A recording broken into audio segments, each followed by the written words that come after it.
Christmas என்பது கிறிஸ்துவின் பிறப்பு சித்தர்களின் கதை அல்ல, கர்த்தரின் கதை, பரிசுத்தரின் விதை.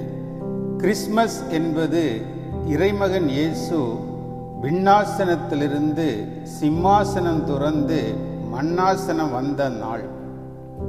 ஈசா என்னும் அடிமரத்திலிருந்து பேர் சொல்லப்பட்ட வேர் ஒன்று முளைத்த தினம்.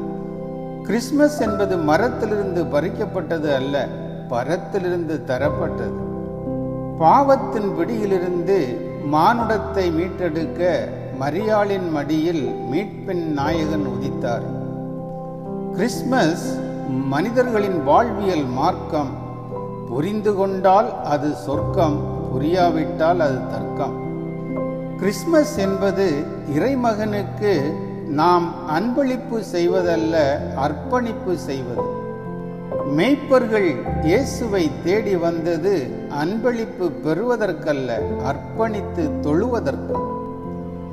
ஞானிகள் மேசியாவை தேடி வந்தது தங்கள் ஞானத்தை விளக்குவதற்கல்ல, விளக்காக வந்தவரை ஊருக்கு விளக்குவதற்கு.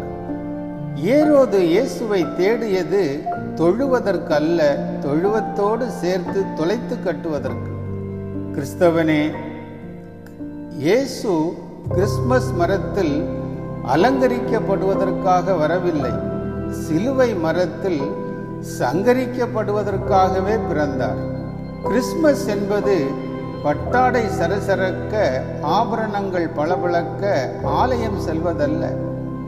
பலியாக வந்த பரமனுக்கு பலியாக நம்மை படைப்பதே கிறிஸ்மஸ். கிறிஸ்மஸ் என்பது அலங்கார விளக்குகளின் ஆலாபனை அல்ல, பரிசுத்தருக்கு செய்யும் பரிசுத்த ஆராதனை.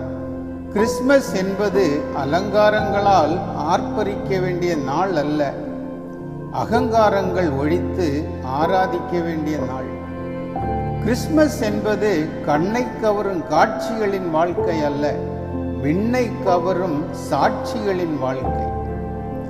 கிறிஸ்து பிரியப்படுவது ஆலயத்தின் அலங்காரத்தில் அல்ல, இதயத்தின் அலங்காரத்தில். இனி இயேசுவுக்கு தேவை நமது பரிசு அல்ல, நமது மனசு. நன்றி, வணக்கம்.